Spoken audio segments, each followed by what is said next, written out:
We do know how this can go sometimes, Virgo. Now, I can't have the video cutting off for you guys because I know that you are kind of like, one of the most avid watchers, viewers. Virgos don't play. So I'm going to go ahead and use this deck that I have been using over like the past 24 hours or something like that. I really like it. I enjoy it a lot. It's called the Native American Tarot deck. It's shuffling. The cards are narrower, just a little bit. They have like a really loud, clappy shuffle.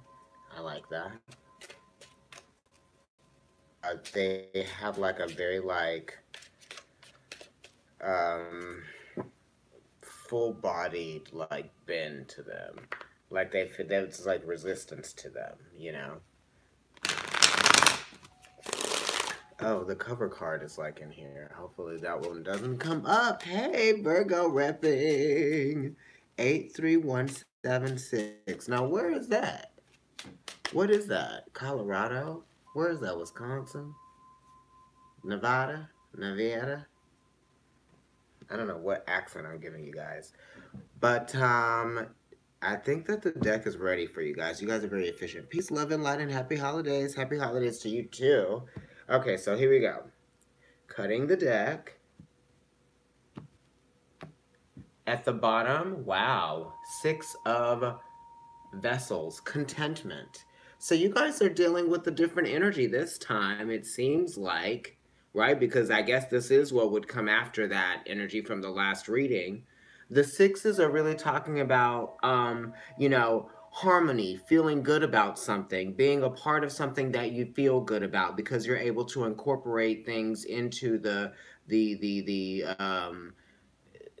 atmosphere or the relationship, the understanding that are beneficial for everyone. And it's almost like both parties that are involved know when they're needed for what, right? The sixes are definitely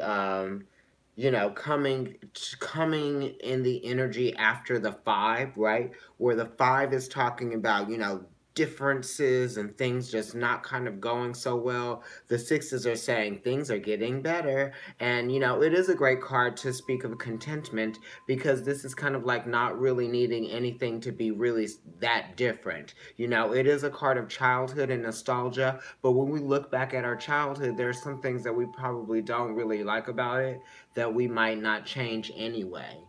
Because it really did enrich our experience. So this is kind of like us definitely going back in our heads and relating to an experience that we've had in the past, or we may be closer or getting close to people that were a part of our experience, you know,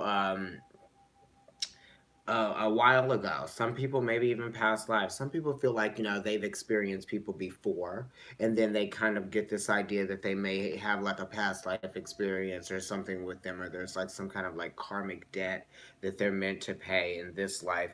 And it's six, so it is going into that energy of Virgo being kind of like the sixth house, right?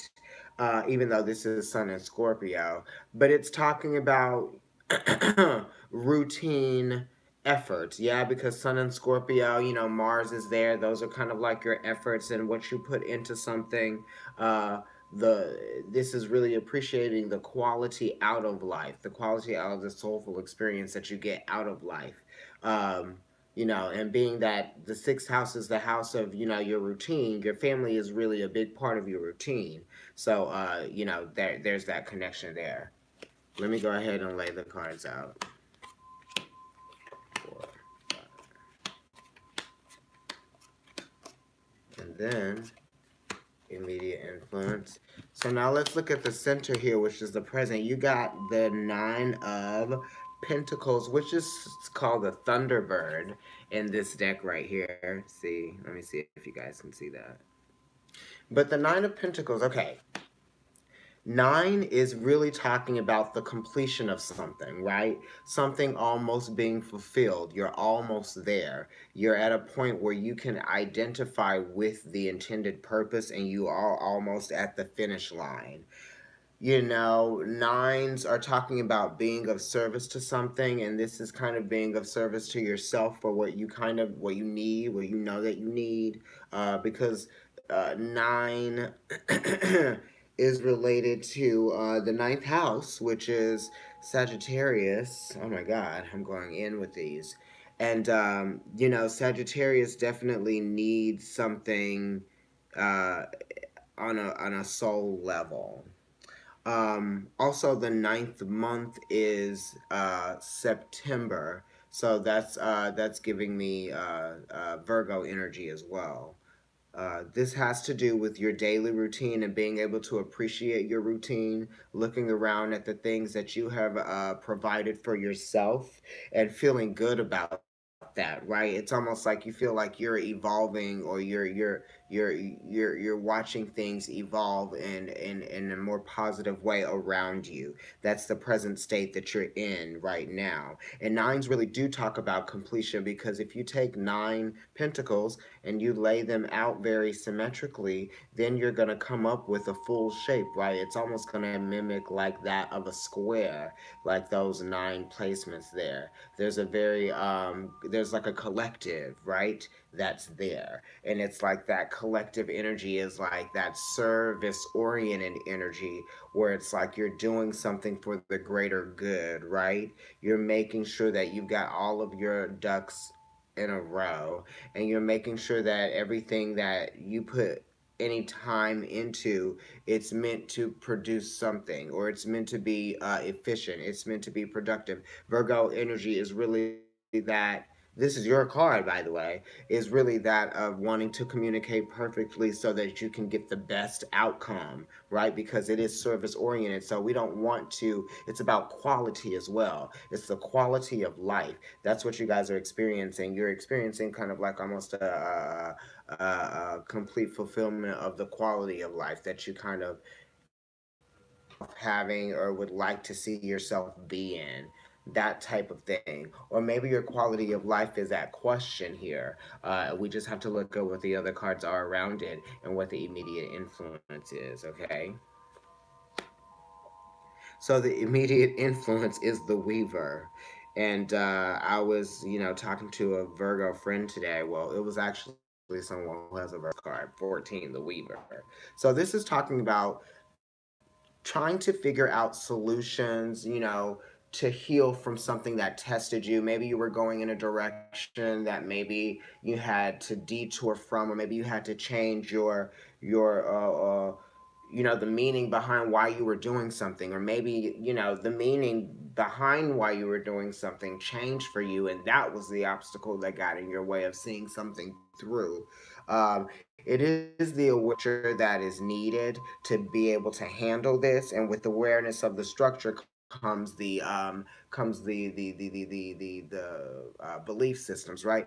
How are you allowing your belief systems to sort of navigate you through this testing time, right? You want to believe in your spiritual self, but you also want to maintain, you know, um, your participation in life, and like things that, you know, formulate structure for you, because you need more structure when you are being tested and when things just feel like they're not going the way that you intended for them to go, because then you're being discouraged a little bit. Hey, you might feel a little bit discouraged, you know, and what you're able to like have, you know. Some of us feel like we should have, it's so weird that I'm saying this because it's, I don't really feel like that, but yes, probably everyone does. Everyone feels like they should have more than they already do. Now, some people actually deserve more than they already have. Some people just want more because they are unhappy with what they already have. So, for you to have everything that you've always wanted, you're going to have to continue to heal, right? We're always healing.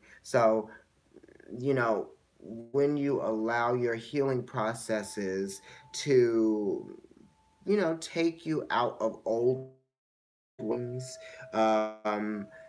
then you're able to progress and move forward. You're starting to see an evolution, nine, right? Going inward to understand what it is that you need, what it is that needs to actually be manifested for you to feel more secure. Because nine is related to, the moon as well, because the moon is 18, that's nine, one and eight. Security, emotional security through work, through being of service, through having your savings in order, that type of thing. Some of you get really tested and get really over the holidays because you like to spend money. You like quality things. You like the feeling of luxury, right? Because why not?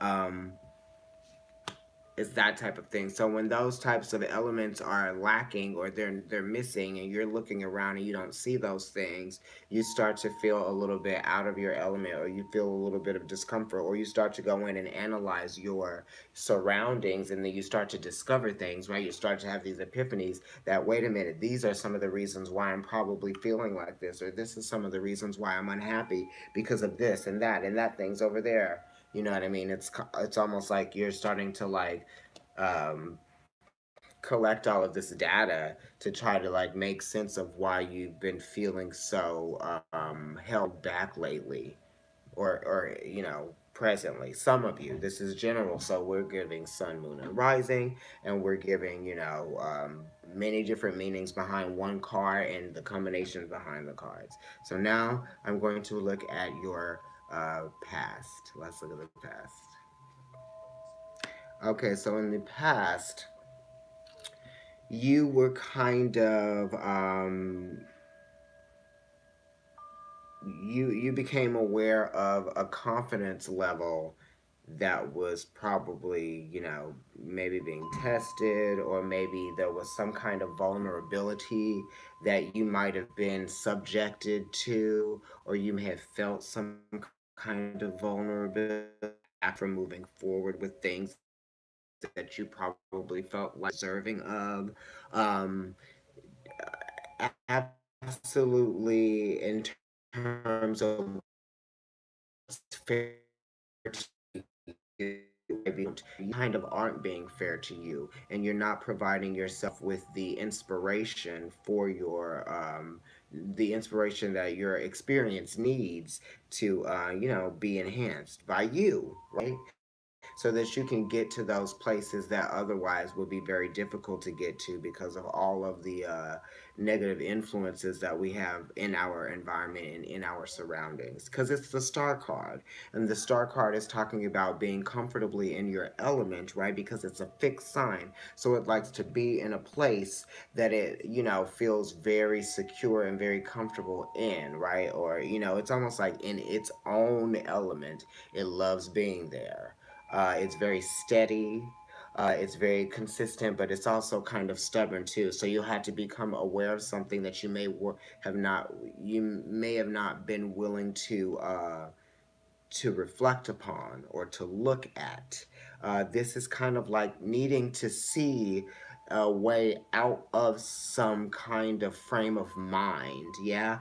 So it really is saying that maybe you need to meditate a little bit more. It's also saying maybe you need to think about why it is that you don't feel confident in certain areas, right?